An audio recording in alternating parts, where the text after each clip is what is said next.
어느 날 문득 당신의 삶이 이상하게 느껴지기 시작합니다. 오래전부터 알던 사람들이 낯설어 보이고 익숙했던 일상이 어색해집니다. 밤마다 꿈이 이상하게 선명해지고 우연이라고 하기엔 너무나 정확한 순간들이 반복됩니다. 누군가를 생각하면 그 사람에게서 연락이 오고 필요한 답이 책 한 페이지에서 우연히 발견됩니다. 주변 사람들은 당신이 예민해졌다고, 스트레스를 너무 받는다고 말합니다. 하지만 당신은 압니다. 이것은 단순히 예민해진 게 아니라 뭔가 근본적으로 변하고 있다는 것을. 그리고 그 변화가 두렵기도 하지만 동시에 피할 수 없다는 것을 느낍니다.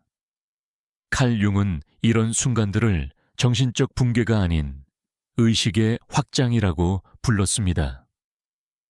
당신이 미쳐가는 게 아니라 깨어나고 있는 것이라고 말입니다. 융은 평생 동안 수많은 사람들의 내면을 관찰했습니다. 그 중에는 극심한 심리적 위기를 겪는 이들도 많았습니다. 당시 사회는 이런 사람들을 신경소외약 환자로 치부했지만 융은 전혀 다른 것을 발견했습니다. 그들은 병들어가는 것이 아니라 새로운 차원의 의식으로 진화하고 있었습니다. 다만 그 과정이 너무나 고통스러웠을 뿐입니다. 마치 나비가 번데기를 찢고 나오듯 이들은 낡은 자아를 벗어던지고 진정한 자기를 만나고 있었습니다. 융은 이 과정을 개성화라고 불렀습니다. 무의식 속에 잠들어 있던 진정한 나를 의식으로 끌어올리는 여정입니다. 그리고 이 여정은 결코 평화롭지 않습니다. 오히려 심리적 전쟁에 가깝습니다. 대부분의 사람들은 평생 동안 이 전쟁을 피해 살아갑니다. 사회가 만들어준 역할 속에서 타인의 기대에 맞춰진 가면을 쓰고 살아갑니다. 그것이 편하고 안전하기 때문입니다. 하지만 어느 순간 그 가면이 더 이상 맞지 않게 됩니다. 숨이 막히고 질식할 것 같은 느낌이 듭니다. 그때부터 변화가 시작됩니다. 그리고 그 변화의 첫 신호는 바로 세상이 당신에게 말을 걸기 시작하는 순간입니다. 융은 이것을 동시성이라고 불렀습니다. 단순한 우연이 아닌 의미 있는 일치입니다. 당신의 내면 상태와 외부 현실이 기묘하게 연결되는 순간들입니다. 당신이 어떤 문제로 고민하고 있을 때 라디오에서 흘러나온 노래 가사가 정확히 그 답을 줍니다. 오래된 친구가 문득 생각날 때 그 친구에게서 수년 만에 연락이 옵니다. 필요한 정보를 찾고 있을 때 길을 걷다가 우연히 눈에 들어온 간판이 그 단서를 제공합니다. 통계적으로는 거의 불가능한 일들이 당신의 삶에서 반복적으로 일어나기 시작합니다.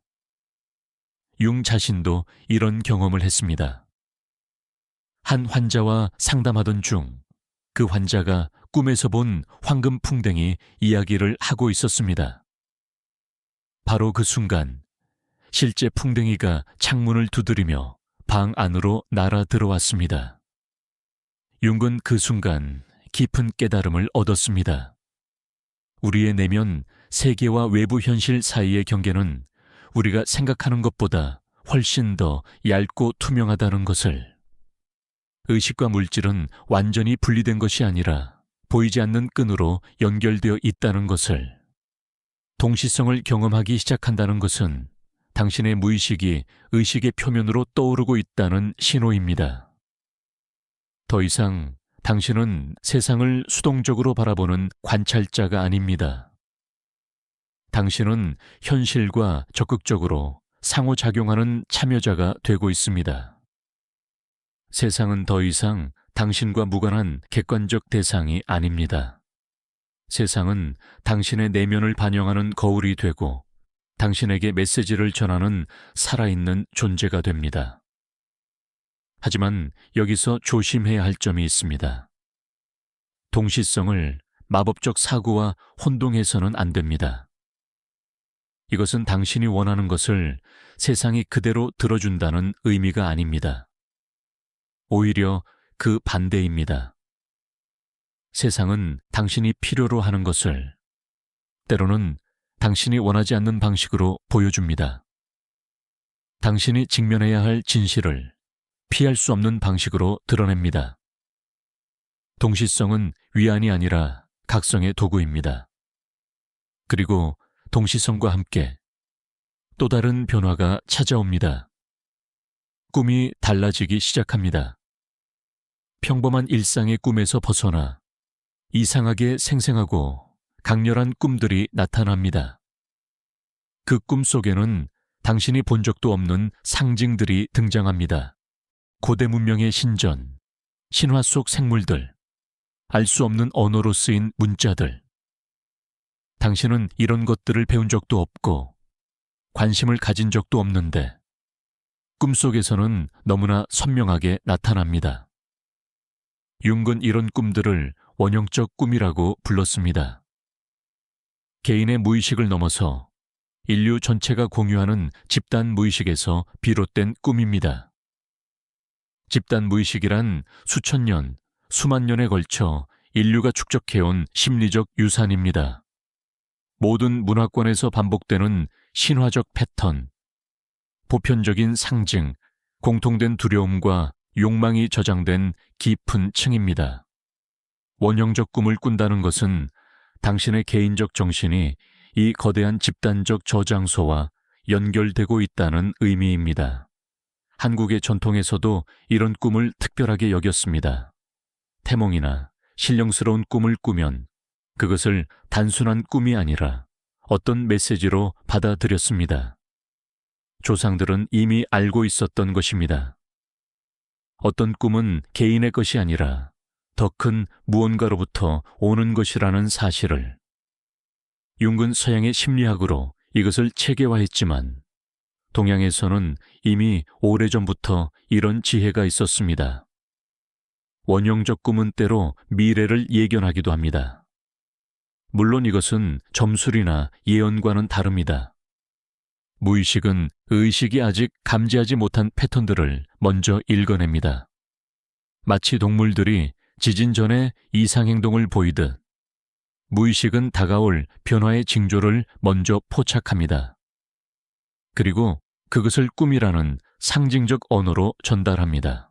당신이 인생의 중요한 전환점에 서 있을 때 무의식은 이미 그것을 알고 꿈으로 경고합니다.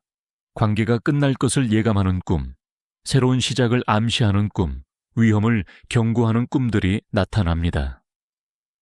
하지만 여기서 어려운 점이 있습니다. 무의식에서 오는 것과 자신의 것을 구분하는 일입니다.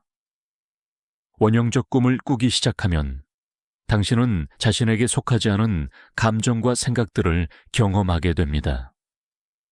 누군가의 슬픔을 느끼는데 그것이 당신의 슬픔인지 확신할 수 없습니다. 어떤 지식이 떠오르는데 그것을 어디서 배웠는지 기억나지 않습니다. 타인의 고통이 마치 자신의 것처럼 느껴집니다.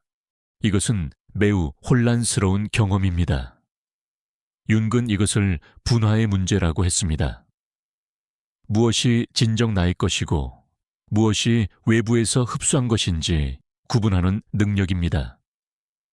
이 능력이 없으면 원형적 에너지는 당신을 압도합니다.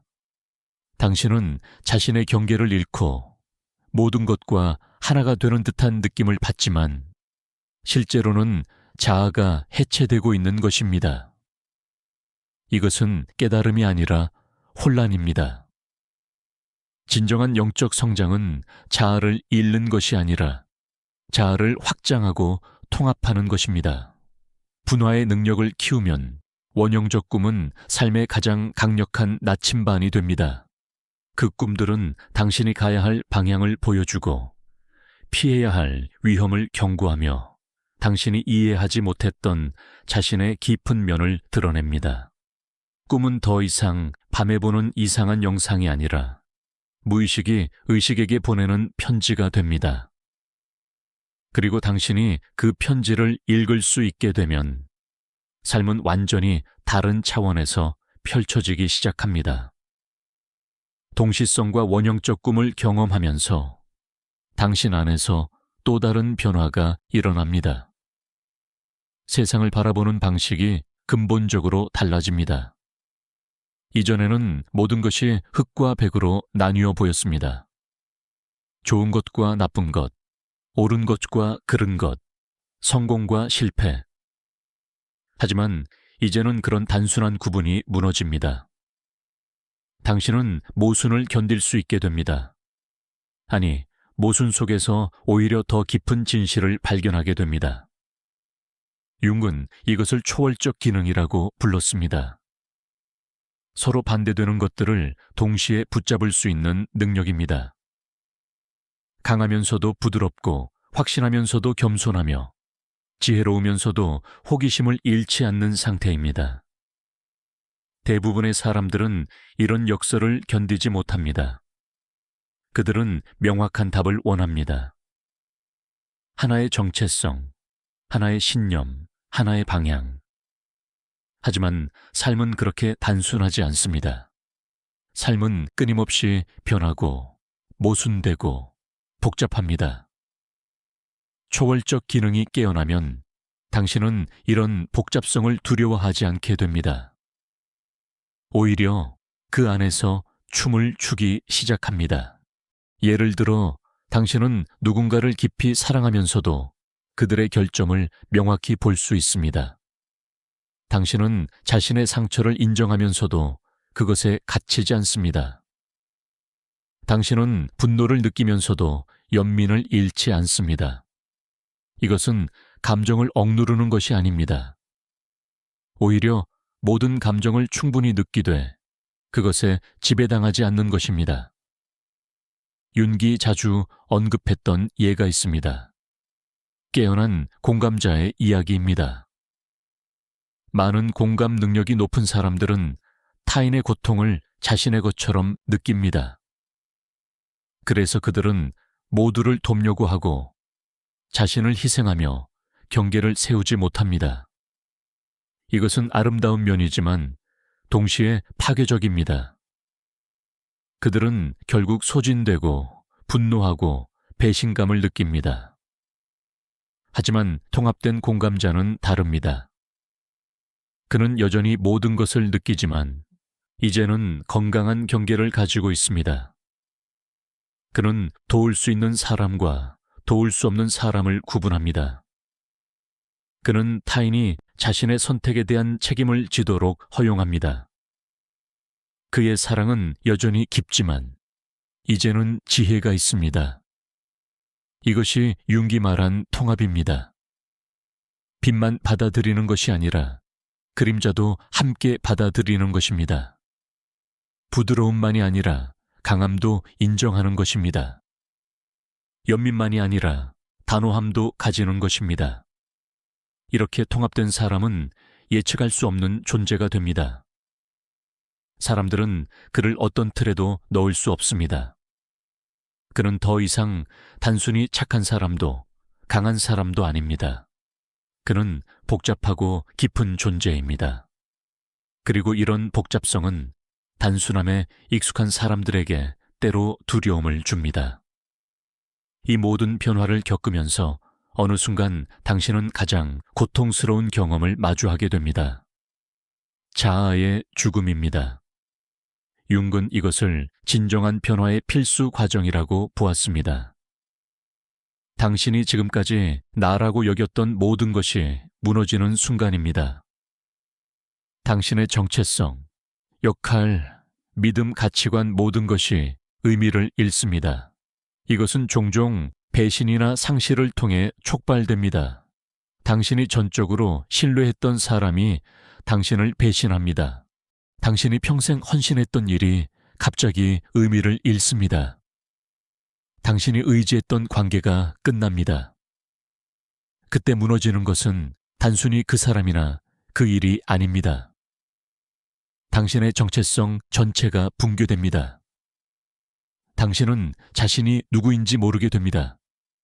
아침에 일어나도 무엇을 해야 할지 모르겠습니다. 거울을 봐도 낯선 사람이 보입니다. 모든 것이 공허하고 무의미하게 느껴집니다. 많은 사람들이 이 단계에서 멈춥니다. 그들은 이것을 우울증으로 진단받고 약물로 증상을 억누르려 합니다. 물론 때로는 전문적인 도움이 필요합니다. 하지만 융이 발견한 것은 이 과정이 단순한 정신질환이 아니라는 것입니다. 이것은 낡은 자아가 죽어가고 진정한 자기가 태어나기 위한 준비 과정입니다.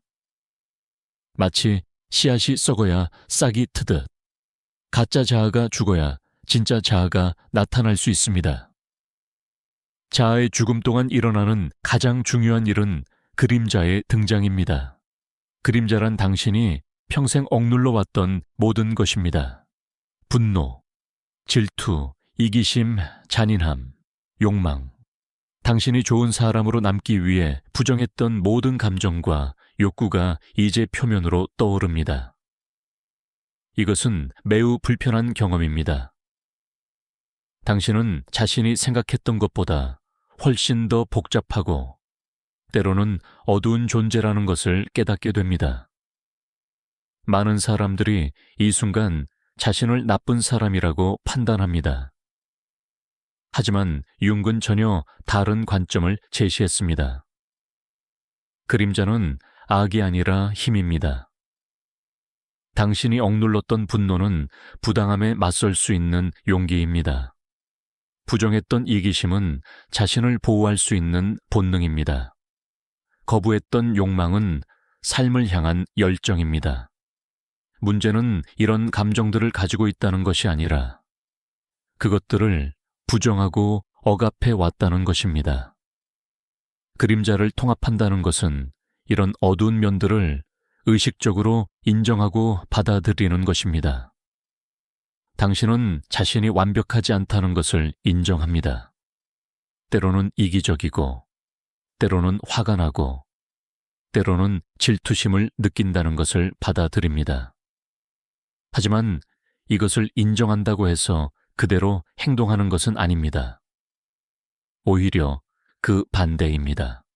당신이 그림자를 의식하게 되면 비로소 그것을 선택할 수 있게 됩니다. 무의식적으로 터져 나오던 분노가 이제는 의식적으로 표현할 수 있는 힘이 됩니다. 한국 사회에서는 특히 그림자를 억압하는 경향이 강합니다. 착해야 하고, 겸손해야 하고, 화를 내면 안 되고, 욕심을 부리면 안 된다고 배웁니다. 특히 여성들은 더욱 강한 억압을 경험합니다. 순하고, 희생적이고, 참을성 있어야 한다는 메시지를 평생 받습니다. 그래서 한국의 중년 여성들은 종종 심각한 자아의 위기를 경험합니다. 자녀가 성장하고 역할이 끝나면 자신이 누구인지 모르게 됩니다. 평생 타인을 위해 살았기 때문에 자신을 위한 자아가 형성되지 않았습니다. 이때 필요한 것이 바로 그림자의 통합입니다. 당신이 억눌렀던 분노를 인정하는 것입니다. 당신이 무시했던 욕구를 존중하는 것입니다. 당신이 희생했던 자신을 다시 찾는 것입니다. 이것은 이기적이 되는 것이 아닙니다. 온전해지는 것입니다. 당신은 여전히 사랑할 수 있지만 이제는 자신도 사랑합니다. 여전히 돌볼 수 있지만 이제는 자신도 돌봅니다. 여전히 주지만 이제는 받을 줄도 압니다. 그림자 통합은 고통스러운 과정입니다. 당신은 자신의 위선을 직면해야 합니다.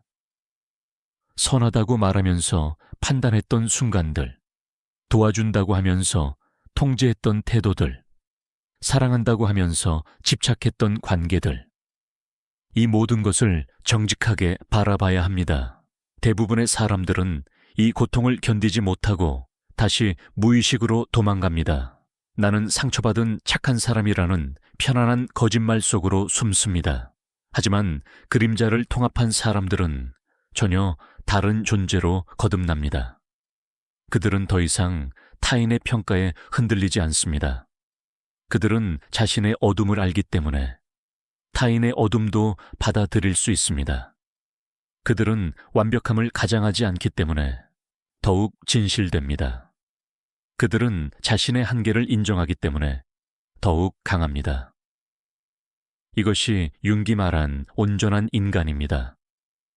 빛과 그림자를 모두 가진 완전한 존재입니다. 이 모든 과정을 거치면서 어느 순간 당신은 놀라운 발견을 하게 됩니다. 당신의 삶이 단순한 일상의 연속이 아니라 어떤 거대한 이야기의 일부처럼 느껴지기 시작합니다. 당신은 영웅의 여정을 걷고 있습니다. 평범한 세계를 떠나 시련을 겪고 변화하고 새로운 지혜를 가지고 돌아오는 여정입니다. 당신의 고통은 무의미한 것이 아니라 더 큰 패턴의 일부였습니다. 당신의 배신은 낡은 자아를 죽이기 위한 필연적 사건이었습니다. 당신의 상실은 새로운 것을 받아들이기 위한 비움이었습니다. 윤은 이것을 신화적으로 사는 삶이라고 불렀습니다. 대부분의 사람들은 삶을 자신에게 일어나는 사건들의 나열로 봅니다. 하지만 깨어난 사람들은 삶을 하나의 신성한 이야기로 봅니다. 모든 것이 의미를 가지고 있고 모든 순간이 더 큰 전개의 일부입니다. 고통조차도 성장을 위한 선물이고 실패조차도 다음 단계를 위한 준비입니다. 이런 관점의 전환은 삶을 완전히 바꿉니다. 이전에는 피해자처럼 느껴졌던 삶이 이제는 주인공의 여정으로 느껴집니다. 당신은 더 이상 삶에 끌려다니는 존재가 아니라 삶을 창조하는 존재가 됩니다. 물론 여전히 어려운 일들이 일어납니다. 고통도 있고 슬픔도 있습니다. 하지만 이제 그것들은 의미를 가집니다. 당신은 왜 이것을 겪고 있는지, 이것이 당신을 어디로 이끌고 있는지 어렴풋이 느낄 수 있습니다. 하지만 여기서 윤기 경고했던 중요한 위험이 있습니다. 신화적 의식과 신화적 망상의 차이입니다. 신화적 의식이란 자신의 삶에서 원형적 패턴을 인식하면서도 자신의 인간적 한계를 잊지 않는 상태입니다. 당신은 영웅의 여정을 걷고 있지만 자신이 특별한 영웅이라고 착각하지 않습니다. 당신은 변화를 겪고 있지만 자신이 선택받은 자라고 믿지 않습니다. 반면 신화적 망상에 빠진 사람들은 자신을 잃어버립니다. 그들은 단순히 패턴을 경험하는 것이 아니라 자신이 그 패턴 그 자체라고 믿습니다. 자신을 구세주라고 생각하고 특별한 사명을 받았다고 확신하며 자신만이 진리를 안다고 주장합니다. 윤은 이런 사람들을 많이 봤습니다. 그들은 원형적 에너지에 사로잡혀 자신이 감당할 수 없는 역할을 떠맡으려 하다가 결국 무너집니다. 차이는 겸손함에 있습니다. 진정으로 깨어난 사람은 자신이 여전히 인간이라는 것을 압니다. 실수도 하고 한계도 있고 모르는 것도 많다는 것을 인정합니다. 그들은 자신의 경험을 특별하다고 여기지 않습니다. 오히려 모든 사람이 잠재적으로 겪을 수 있는 보편적 과정으로 봅니다. 그들은 가르치려 하기보다는 나누려 하고 이끌려 하기보다는 함께 걷습니다. 윤기 가장 중요하게 생각했던 것은 통합이었습니다. 아무리 강렬한 영적 경험을 해도 그것을 일상에 통합하지 못하면 의미가 없습니다. 아무리 깊은 깨달음을 얻어도 그것을 실제 삶에서 실천하지 못하면 소용없습니다. 진정한 변화는 극적인 순간에 일어나는 것이 아니라 매일매일의 작은 선택 속에서 일어납니다.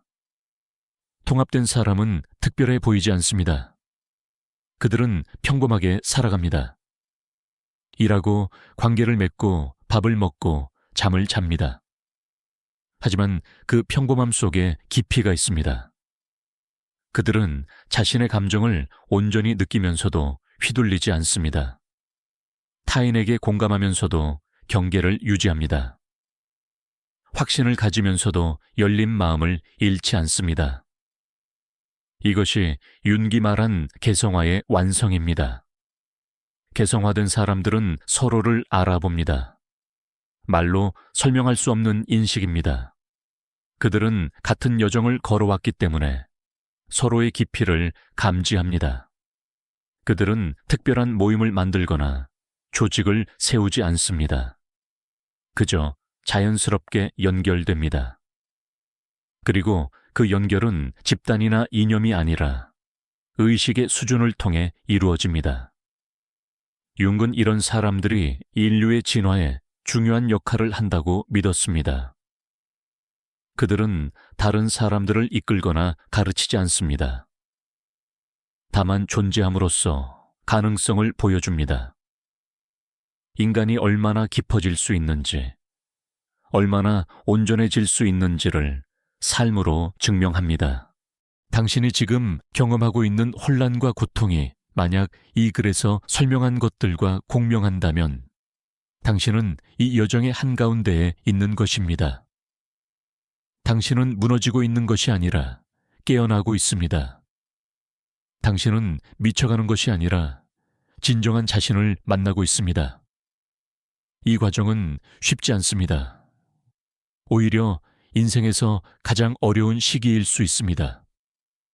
하지만 이것을 피하려 하지 마세요. 저항하지 마세요. 저항하면 고통은 더 커집니다. 무의식은 당신이 듣지 않으면 더 크게 말합니다. 작은 신호를 무시하면 큰 위기로 다가옵니다. 융은 이것을 신경증이라고 불렀습니다. 신경증은 듣지 않은 무의식의 외침입니다. 당신이 직면하지 않으려는 진실이 증상으로 나타나는 것입니다. 불안, 우울, 신체화, 중독. 이 모든 것은 무의식이 당신에게 보내는 메시지입니다. 변화하라고, 깨어나라고, 진정한 자신이 되라고 말하는 것입니다. 그렇다면 어떻게 해야 할까요? 가장 먼저 해야 할 일은 자신의 그림자를 직면하는 것입니다. 당신이 부정해온 모든 것을 인정하세요. 당신의 분노, 질투, 이기심, 욕망. 그것들이 나쁘다고 판단하지 말고 그저 있는 그대로 봐주세요. 그것들도 당신의 일부입니다. 그것들도 존중받을 자격이 있습니다. 그림자를 받아들일 때 당신은 비로소 온전해집니다. 두 번째는 꿈에 주의를 기울이는 것입니다. 매일 아침 꿈을 기록하세요. 처음에는 이해되지 않을 것입니다. 하지만 계속 기록하다 보면 패턴이 보이기 시작합니다.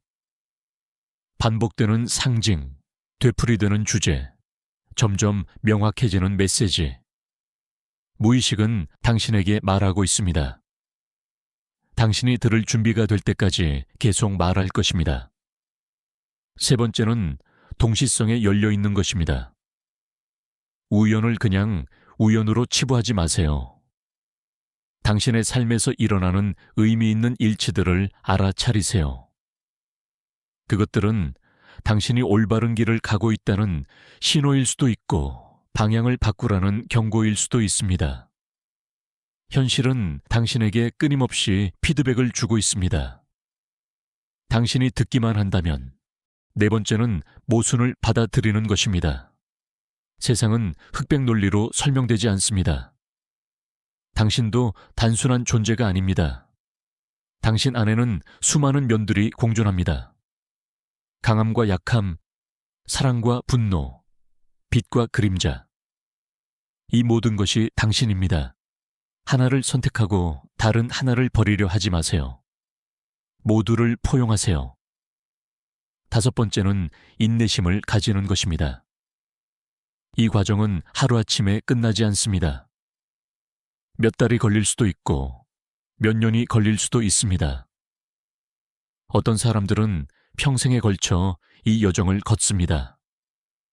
조급해하지 마세요. 빨리 끝내려고 서두르지 마세요. 각 단계를 충분히 경험하세요. 각 고통을 온전히 느끼세요. 그래야 진정한 통합이 일어납니다. 마지막으로 혼자 하려고 하지 마세요. 이 여정은 고독하지만 고립될 필요는 없습니다. 당신을 이해해 줄 수 있는 사람을 찾으세요. 전문가의 도움을 받는 것도 좋습니다. 융심리학을 이해하는 치료사, 당신의 영적 여정을 존중해 줄 수 있는 상담가, 혼자서는 보지 못하는 것을 다른 사람이 비춰줄 수 있습니다. 혼자서는 건널 수 없는 강을 함께라면 건널 수 있습니다. 이 모든 과정을 거쳐 당신은 새로운 사람으로 태어납니다. 완벽한 사람이 아닙니다. 여전히 실수하고 넘어지고 아파합니다. 하지만 이제는 의식적으로 그렇게 합니다. 당신은 자신의 선택을 알고 그 결과를 받아들입니다. 당신은 더 이상 피해자가 아니라 창조자입니다. 당신의 삶을 스스로 만들어갑니다. 그리고 당신은 깨닫게 됩니다. 이 모든 고통이 헛되지 않았다는 것을, 배신도, 상실도, 어둠도 모두 필요했다는 것을, 그것들이 없었다면 당신은 지금의 깊이에 도달할 수 없었을 것입니다. 당신은 감사하게 됩니다. 심지어 고통에도. 왜냐하면 그 고통이 당신을 깨웠기 때문입니다. 윤군 말했습니다. 빛과 그림자가 만나는 곳에서 삶이 시작된다고. 당신이 지금 서 있는 곳이 바로 그곳입니다. 가장 어두운 곳이지만 동시에 가장 빛나는 곳입니다. 가장 고통스러운 곳이지만 동시에 가장 아름다운 곳입니다. 여기서 당신은 선택합니다. 도망칠 것인가, 직면할 것인가, 저항할 것인가, 받아들일 것인가, 잠들 것인가, 깨어날 것인가. 세상은 깨어난 사람을 기다리고 있습니다. 완벽한 사람이 아니라 온전한 사람을, 특별한 사람이 아니라 진실된 사람을, 답을 가진 사람이 아니라 질문과 함께 살 수 있는 사람을. 당신이 바로 그런 사람이 될 수 있습니다. 아니, 이미 되어가고 있습니다. 이 모든 혼란과 고통이 바로 그 증거입니다. 두려워하지 마세요. 이 길은 수많은 사람들이 걸어온 길입니다. 당신 혼자가 아닙니다. 그리고 이 길의 끝에는 평화가 있습니다. 고통이 없는 평화가 아니라 고통을 품을 수 있는 평화입니다. 의심이 없는 확신이 아니라 의심과 함께할 수 있는 확신입니다. 완벽함이 아니라 온전함입니다. 당신은 지금 인생에서 가장 중요한 여정을 걷고 있습니다. 진정한 나를 만나는 여정을. 이것보다 더 중요한 일은 없습니다. 이것보다 더 가치 있는 모험은 없습니다. 세상의 모든 성공과 성취도 이것만큼 중요하지 않습니다.